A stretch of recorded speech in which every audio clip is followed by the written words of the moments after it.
IVM.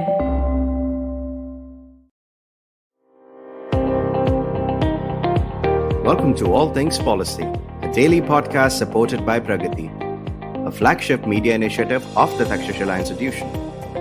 We're a bunch of policy nerds based in Bengaluru, and we like to bring a fresh perspective to Indian affairs and an Indian perspective to global affairs. So grab a cup of coffee, sit back, and join us for today's chat. Hello and welcome to another episode of All Things Policy. I'm Harshit Kukreja. I'm a physician and I work as a research analyst in the health and life sciences segment at Takshashila. Today, once again, I have my podcast buddy Mahek Nankani with me. She works as an assistant program manager in policy school at Takshashila. So, Mahek, how are you? I heard you were a little under the weather. Hi Harshit, I am good. Yes, I'm a little feverish, but things you make me do, record a podcast. That's what you like. So, why don't you take Patanjali's medicine? You are in Haridwar, right? Yeah, I am Go in to Haridwar. Baba Ramdev and take his whatever panacea he provides for cold, flu, I whatever. I think I live in too much proximity with him to realize what works and what does not work. And I think towards the end of the podcast, a lot of people will also realize that. Hopefully. That's my plan. Oh, before I forget. So, guys, I just wanted to let you know that the applications for the graduate certificate program at Takshashila have started. It's a wonderful 12-week program which equips you to make a sense of the policy world. Go to our website and do check it out.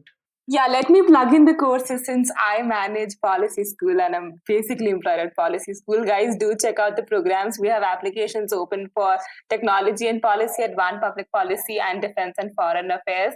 And one thing that I'm going to promise you that 12 weeks will be full of learning and fun. So please go check out school.takshashila.org.in. Hashtag brand integration. Hashtag Takshashila promotion. That's what I've been taught. So, do you remember our conversation which started when Patanjali released Coronel? Yeah. You do remember that press conference in which there was Baba Ramdev? There was a huge banner which said that Coronel has been approved By by WHO. Yeah, and there was Dr. Harsh Vardhan, our Minister for Health and Family Welfare, There was also Union Nitin Minister. Gadkari. Yeah, there was also Nitin Gadkari, like Gadkari in the event. And then there was this huge publicization of the event. A lot of news channels were covering it. And then there was like WHO had approved it. Then there was DCGI approving it.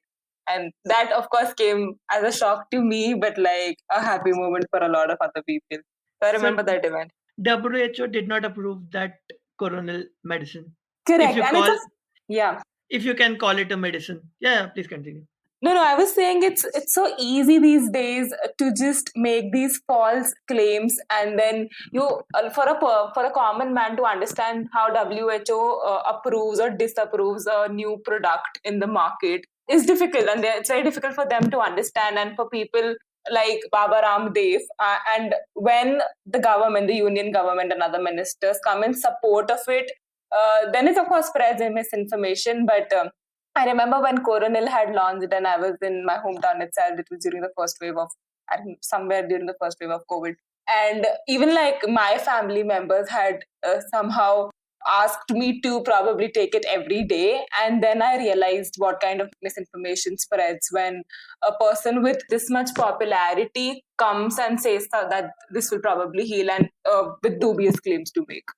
I think I'll have to correct you there, Meg. I think Coronel was released after the first wave, sometime between.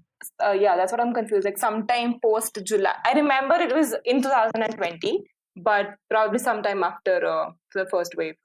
Yeah, I think it was after the first wave. After the cases had declined a lot. Yeah. Yeah. So the interesting thing was, if you have to approve a drug which comes under AYUSH in India, so you don't have to go through all the clinical trials and everything that a normal modern medicine drugs goes through. For instance, neem is said that neem can cure your fever, and it is written in the text, in the Ayurvedic texts, which are thousands of years old. So if it is written that neem can cure your fever, the government says that there is no need for you to get any kind of approval. So it says the logic is because it has been used for so long, it is safe. That seems like a dumb logic to me. Yeah, so I was talking about Coronel, right?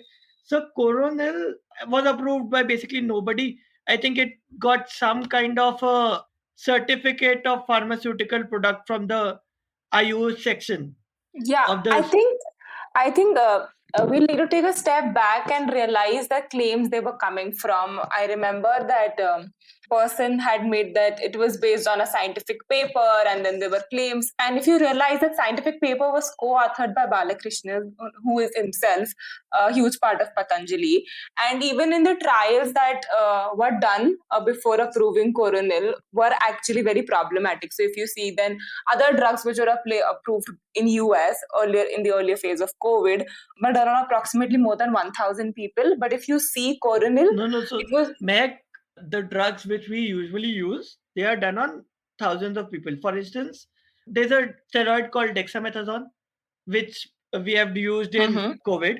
So the recovery trial, which was sort of conducted by international agencies, it was conducted in UK. It was done on more than 6,500 people, and dexamethasone has earlier been proved to be a safe drug and is used in inflammatory conditions. The trials for Coronil were done on, I think, 100 something people. Yeah, exactly 100 people, and that too asymptomatic people. Yeah, That's what funny one thing. of the problem. Yeah, asymptomatic, and if you also see the clinical trials have to be done on various sections on probably people belonging to different gender, ethnicities, and so that we realize how a particular drug is reacting in different bodies. But if you see, Coronel was just probably out of the 100 people that were made to undergo through the trials for Coronel, out of them just 18 were women. That was one of the first problematic news that came alongside Coronel, but I think Ayush And also tried to I think underline it. everybody was asymptomatic. The inclusion Yeah, criteria was asymptomatic people, and people who have mild COVID symptoms get better on their own. There was no correct. need for a cure. Correct. And apart from all of these things, when coronal trials were done, if you see that, if we know that people of higher age are probably more vulnerable to the virus, but if you see the coronal trials were done on like an average age for people who underwent the trial were 35 to 40, and there were hardly not even like 3% people who were above the age of 55. So that's another thing which shows that is coronal really effective. And that's what my problem with all of these medicines with limited clinical trials, with limited research studies, but they are heavily marketed. And more than marketed, I think they're promoted by the union government, the Ministry of Ayush, and even health ministries. And if you see, every time there is a new report which comes in which says that probably coronal is not as effective or it's creating problems, then these ministries are the first one to jump in to rectify and say no, everything is okay with these medicines. So that's my problem. Yeah. So as we were talking about Ayush Ministry, so do you know that people were drinking a lot of Giloy kada? Yeah, That is a yeah, Giloy. I think it's boiled in water, added something is added.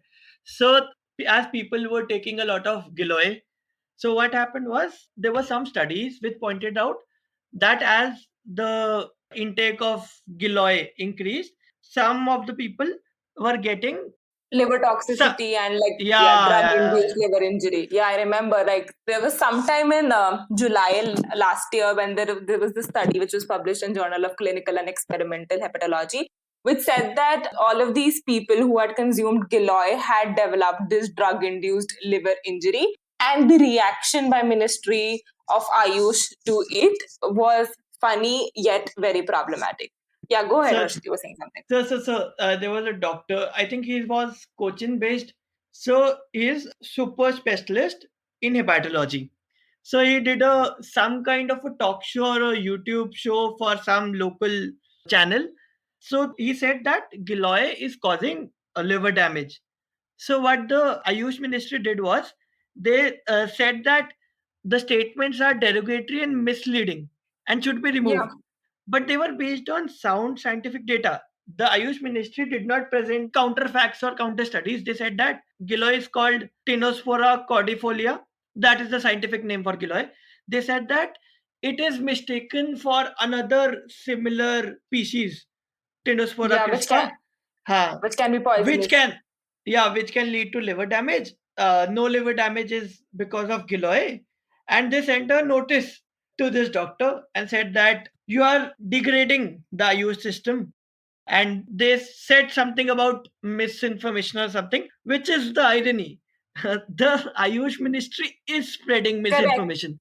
That instead of Yeah, sorry to cut you off in between, Harshit, but apart from the Ministry of Ayush, the journal's editor also received these numerous quote unquote threat letters from a lot of Ayurveda medical colleges across the country, and even these no, I think they were companies. Ayurveda, not colleges, they were practitioners. No, I had read these articles about medical colleges also sending letters, and apart from these people who were practicing in medical colleges, there were also their, of course, manufacturing industries which produce Ayurvedic drugs, sending these letters to journal editors telling that their research was incomplete or claims that they were making were false. And it wasn't that the Ayush ministry stopped there. If you see the recent social media tweets from the Ministry of Ayush, I think last month, somewhere mid February, they had made this huge claim that how Giloy had acted as an immunity booster and helped a lot of Indians to fight the coronavirus, which is the problem. There are research studies being done which say that Giloy has probably caused drug induced liver injuries. But there is still this Ministry of Ayush which is claiming the opposite. And not only these research studies, I remember learning about this case which had happened somewhere last year. There was this person from, I think, Lucknow, who had consumed a lot of Giloy during the pandemic, and which actually led to him having jaundice, and then he was apparently admitted in one of the biggest, I think it was King George Medical College in Lucknow, and soon after he died there. So the doctors told the family members that the person had died due to the excessive consumption of Giloy. But cases like these probably never make it to headlines, probably never make it to the news, and because then there are these government claims which probably underline news like this. And I think, Harshit, I would also want to bring another point that as I was reading about Giloy some time back, these Ayurvedic doctors. Acha, Mahek, Good. like I'll just want to add one thing. Yeah. So I think that is the problem with India's approach to traditional medicine, right? So instead of what we do in modern medicine is, for instance, remdesivir. Do you remember remdesivir? Yeah, the first First drug wave, approved. second Yeah. wave, yeah, Yeah. yeah. So it was given limited approval, and now we know that it does not have such a huge effect, and we should not use it as widely as we were using. So we did a course correction. So instead of that is the approach we take in modern medicine, which is based on facts and research. Correct. What the approach we take in traditional medicine is just opposite that. So we know that this causes liver damage, and these are the studies. We say that no, no, no, no, no. So Giloy is very safe. You are wrong. This is very derogatory. We'll file a case against you. We'll send you notices. So that is pretty, yeah, for lack of a better word, dumb and counterproductive. Instead of the Ayush ministry giving out information that to practitioners and to general people that do not use Giloy in so quantities, do not use Giloy, maybe, I don't know, like do not drink more than 5 glasses of Giloy. I think 5 glasses would be too excessive. Or like whatever the quantity is, do not, instead of prescribing a safe limit, instead of letting people know that it can be dangerous, they are just trying to cover it up. I have no idea why they do it, Correct. but that is, I think, the main wrong in our approach to Mm. traditional medicine. Also, like I was reading one of these responses from one of the Ayurvedic doctors who were supporting that Giloy acts as an immunity booster, who said that even the excess of paracetamol will cause death, and then you don't realize how to answer these questions. You don't have answers to these questions. So I know, I yeah. can. Should Yeah. I? Since you're a physician, I think that's why I wanted to ask you that. So we have safe dosages for paracetamol. That is, we prescribe, I think, I know we prescribe somewhere around 3000 to 4000 mg per day. That is around 500 milligrams, 8 tablets, and the toxicity starts at somewhere around 7.5, 8 grams. So we have a window in which there's a window between the safe and the toxic dose, and people know what the safe dose is because we have done the research. We have done course correction. We know what the safe dose is. We know what the adverse effects are. We know the contraindications. We know the indications. In Coronil, when they approved Coronil, there were no contraindications. The paper does not mention contraindication. How is that possible? If you are prescribing a drug, there has to be some contraindications that do not take this drug in this condition. Do not take this drug in hypertension. Do not take this drug if you're pregnant. So this claim does not make sense. Yeah. So we'll take a quick break and we'll be back after the break and continue our discussion. Hey everybody, it's been another great week on the IVM Podcast Network. On Think Fast, Varun and Suchita talk about two growing categories, mental health and pets. They give us a rundown on why mental health apps have seen a rise, especially as a result of the lockdown. They also analyze the significant growth in the pets category of consumer goods. We often feel that we don't get paid enough for what we do. Join Chetna on Say No to Drama as she talks about self-worth. On Big Talk About Tiny Humans, Dr. Meghna and Devi Shobha discuss why feminism is a dirty word and why people find this term problematic. Sudisha and Arushi from All Things Policy talk about how the Indian economy pointed towards a 30% decline since 2016 in the number of employed young adults. And on The Longest Constitution, Priya looks at the long history of how laws on property are biased against women and how women have fought back to challenge these laws. Do follow us on social media. We're IVM Podcast on Twitter, Facebook, Instagram, and LinkedIn. And remember, if you enjoyed this show or any of our shows for that matter, please do tell a friend. Word of mouth really does help us. And also, please, a rating if you could. That is also extremely helpful to us. And remember, we're also on YouTube. You can check out ivmpodcast.com/YouTube to get a list of the different channels that we operate on YouTube. And finally, we'd like to thank our sponsors this week, SBI Life Insurance, Bank of Baroda, India Water Portal, and Max Life Insurance. Thank you so much for making this possible. Welcome, listeners, back to our episode. So, Mahek, before the ad, you were saying something?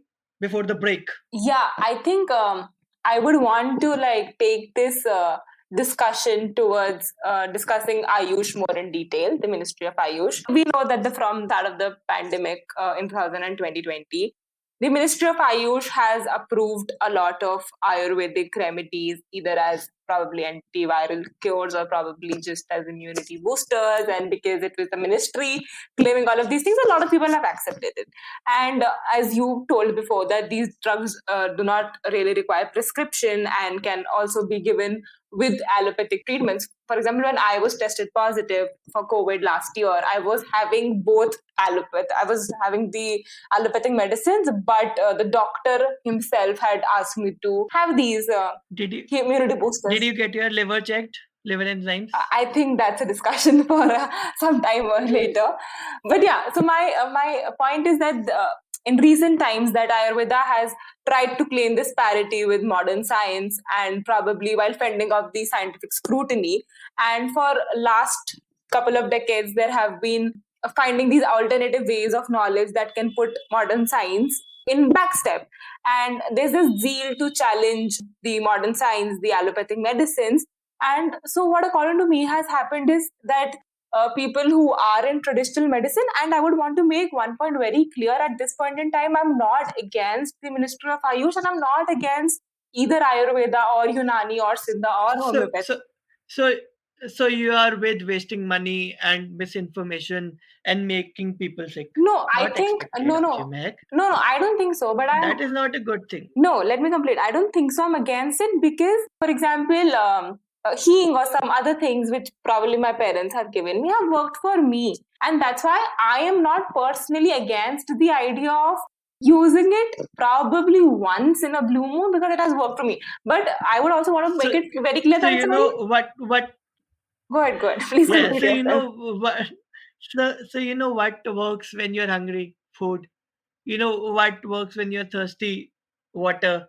So obviously, if you have a little abdominal pain, if you have a little tummy ache, you should not eat a lot of spicy and oily food. That is obvious. And if you're talking about healing, I don't think we have any scientifically backed studies which say healing works for this or healing works for that. Correct. That's what I'm Maybe it saying. works as a Exactly. That's wait, flavoring in hold some. on. That's what my point is. I know it has not been scientifically proved, and that's why I'm against promoting it or marketing it for the larger public. I am just saying, as an anecdotal evidence, it has worked for me, and I'm against the idea of promoting it without or selling it for general consumption without being backed up by evidence or So, scientific claims. so you want to ban healing?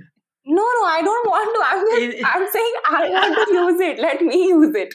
I'm not saying you should use it or anybody else should use it. What I wanted to say is that do you think that recently Ayurveda or probably Unani, in the zeal to challenge modern medicine, has probably turned a very extreme blind eye to testability or to probably reliability and validity because they just want to run this competitive race and they want to come up in the market, and that's why they have just probably ignored all of these important facts and have made these truthful claims of being an alternative science. false claims of being a science. Correct. Yeah. Yeah. So I'll tell you. I'll tell you two approaches. One was there was a drug released, I think 5 6 years ago, 2015 16, by the government. It was BGR 34. It was said to be a drug for management of type 2 diabetes mellitus. No studies were given out, no scientific data were released, no paper was released, no good, I think there was no good data out there. And they were claiming that if you are dependent on medicines, you take BGR 34, then slowly your dependence on modern tested clinically trialed medicines will reduce and you can only take BGR 34. So there were no claims, there were no data to back these claims, there were no safety studies, nothing. And you contrast this with there's a stable drug for malaria called as artemisinin. So I'll tell you the story of artemisinin. It was, I think it took 2 3 decades. What the Chinese did, they this is derived from the Chinese traditional medicine. And the person won a Nobel Prize in 2015 16 sometime. And at the same time, when the person took like the compounds from traditional medicine and studied them, did research, did studies, and got a new drug, artemisinin, out of that, and she won a Nobel Prize for that. And what we were doing, we were giving out a drug called BGR 34, very weird name, man, BGR 34. And that drug was based on no scientific evidence. So you can see the contrast in approaches. One approach is China's, and one approach is ours, and they are using their traditional medicine to their advantage, getting new compounds. Obviously some compounds will be working in some way in some traditional medicine, some herbs or something, but you will have to extract them, you have to study them, you will have to see how they work, you will have to see how they don't work. That is how the scientific process goes, right? I think post in the last decade, when the department of Ayush started being a ministry, and funding, I think funding also increased, right, Mac? Yeah, massively, massively. It was just a department, then it was completely converted into a ministry when the current regime came into power in 2014, and then the rest is history. Instead of putting that money into like research and validating the drugs, they do promotions, they give out drugs which are not based on scientific evidence, which are not tested. You know that some active ingredient from tulsi and haldi were patented by people in US in, I think this was 1990s sometime, and India had to go to court and fight them out. So a lot of traditional Indian herbs and traditional Indian medicines, what people do, what people were doing, I think, and it is still going on, not as widespread, but it is still going on. what people in the Western countries or what people in other countries were doing, they were taking these Indian traditional medicines or traditional medicines as such. I'm talking about Indian traditional medicines here, and they were doing studies on them and then patenting them. They did a patent on tulsi. Can you believe that? So that is where our focus should be. We should be seeing where our existing drugs works, what doesn't. And do you know the drug aspirin, Yeah, I'm which is aware of used it. by Yeah, heart patients? correct. Yeah, it has widespread indications and it is used for a lot of diseases. So it was derived from the bark of a willow tree. A prodrug, a precursor to this, was derived from the willow tree, and it was used by ancient Greek and Romans. But the compound which was derived directly from the willow tree was very irritating to the stomach. So, sometime in late 19th century, a person named Felix Hoffman, he synthesized aspirin from that compound, and we got a new bunch of compounds which had widespread uses. So this is how you utilize. We should utilize our traditional knowledge, improve upon it, see what works, see what doesn't, and this is where our government, this is where our society should put their money on. Yeah, correct. And also, like, I would want it to change the direction about what the society and where we are heading towards. I want to talk about how this turn of massive promotion of traditional medicine, and we all are aware that Ayurveda or yoga have been symbols of Hindu sciences and have been viewed like that, and there has been a worldview like that. And when, of course, the current regime came into power in 2014, we did speak about how the department was converted into a full-fledged ministry. The funding for Ayush suddenly went drastically up. There were a lot of new teaching and research institutions which were created. And of course, then we also now have the National Ayurveda Day. So, do you think that in some way, and I can be completely wrong on this, they're promoting Indian culture or Hindu culture as a universal knowledge by clothing it around science? So I think you are a little off. Ayush means Ayurveda, Yoga, Naturopathy, Unani, Siddhi. So what I think is they are trying to promote a traditional nationalistic image of India, of a Bharat, of a country which was very great 5,000 years ago, and does not require Western influence and Western science. Yeah, I think there's a direction that we have picked, and this is the direction we are going into. Yeah, I think that is the case. Correct. Yeah, instead of doing this, and if you really want to promote traditional knowledge, you should go the Chinese way. You should validate our traditional drugs and traditional therapies by studying them, by putting money on their research, and please not letting people in other countries patent tulsi and haldi, Yeah, turmeric. correct. And like as we move towards the end of the podcast, as we are recording this, I think yesterday on the 9th of March, the Prime Minister Modi in the Union Cabinet approved this establishment of WHO Global Center for Traditional Medicine, which is to be set up in Jamnagar in Gujarat. And of course, the agreement has been signed between the government of India and the body. And so this is intended to help position Ayush systems across the globe and probably also ensure quality, safety, and accessibility, and of course, efficiency and efficacy. Do you think this can be a good landmark to promote research in the areas of Ayurveda, Unani, Siddha, and homeopathy?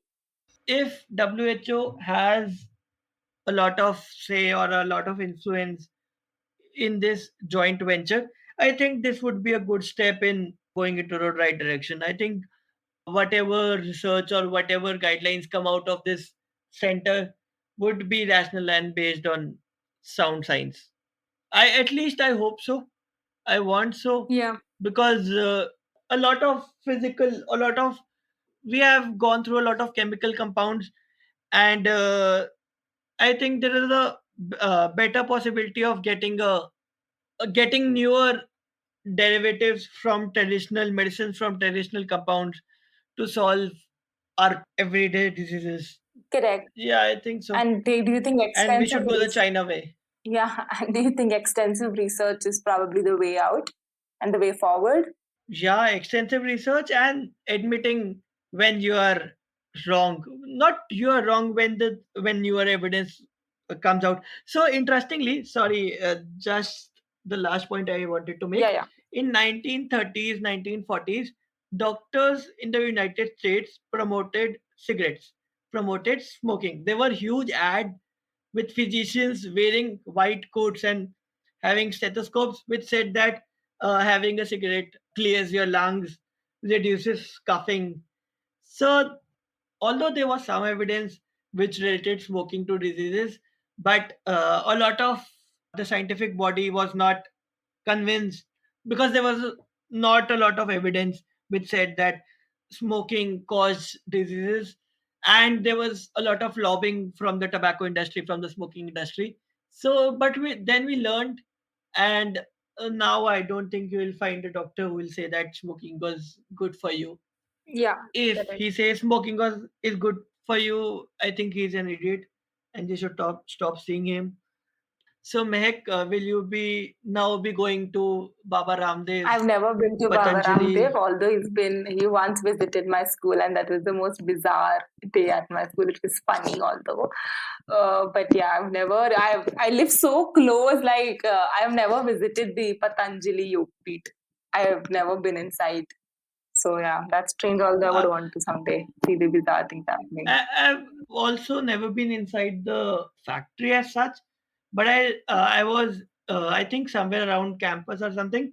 The campus is huge, man. It is extremely He's huge. earning. Yeah, if you see the institutions here and there, like earlier it was just started with the Patanjali Yogpit. I remember at least a decade or more than that. There's a Patanjali Yeah, University. yeah, Okay, there's a yeah, Patanjali University also. yeah. And like there are no now everything, and then like couple of years ago there was this extensive flow of Patanjali products in the market. There was Patanjali Maggi, there was Patanjali hair oil, Patanjali Yeah, shampoo. Patanjali Yeah, jeans.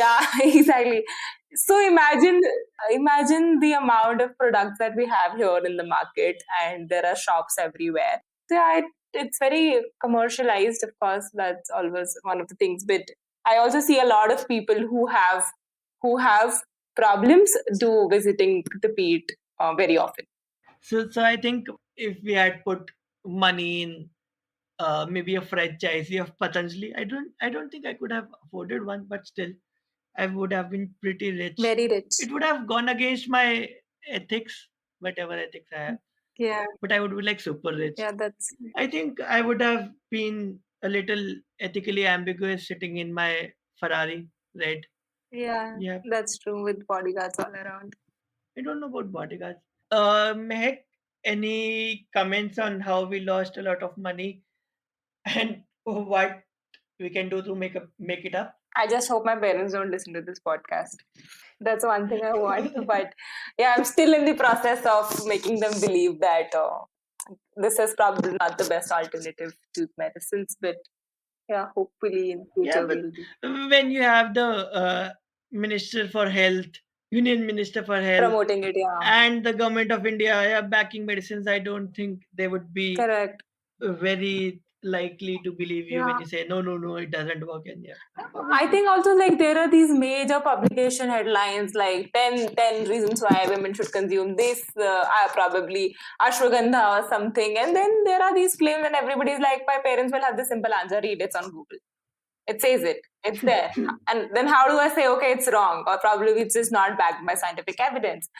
So I am still in the process of making them believe that, but hopefully in near future I'll be able to. yeah, baby steps, Yeah, baby steps. correct. So thank you, Mehek, Thanks a for lot. being such a good guest. Yeah. And this was a very Constant fun guest, I conversation. think, more than a good guest. Yeah, and I hope you get better and we record another podcast sometime Sure. next week. Sure. Thank you so much. Okay, thank you for bearing with us. And do tell us if you have some comments or you have some insight that we would love to listen from you. If you liked our show, don't forget to check out other interesting podcasts on the IVM network. You can tune into them on the IVM Podcast app, ivmpodcast.com, or wherever you listen to your podcasts. You can also follow IVM on social media. The handle is @IVM Podcasts on Twitter, Facebook, and Instagram. And hey, if you'd like to dive into Takshashila's research on technology, strategy, and economic affairs, check us out at our Twitter handle @TakshashilaINST or our website takshashila.org.in.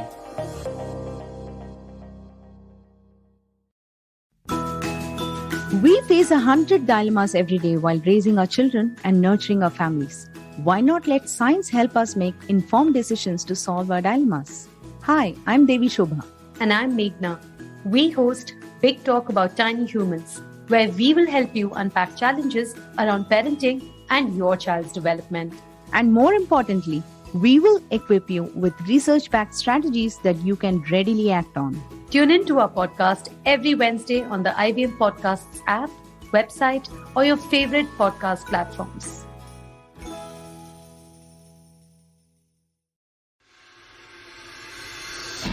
If you're a cricket fan, check out Edges and Sledges, India's favorite cricket podcast. The podcast focuses on Indian cricket, the IPL, and has a ton of banter both on and off the field. We talk about the week's biggest cricket stories with current and ex-international cricketers, coaches, or sometimes just between us. And it's hosted by me, DJ. Me, Varun. And me, Ashwin. New episodes release every week. You can catch us on the IVM Podcast's website, app, or wherever you get your podcasts from. Check out the Edges and Sledges Cricket Podcast.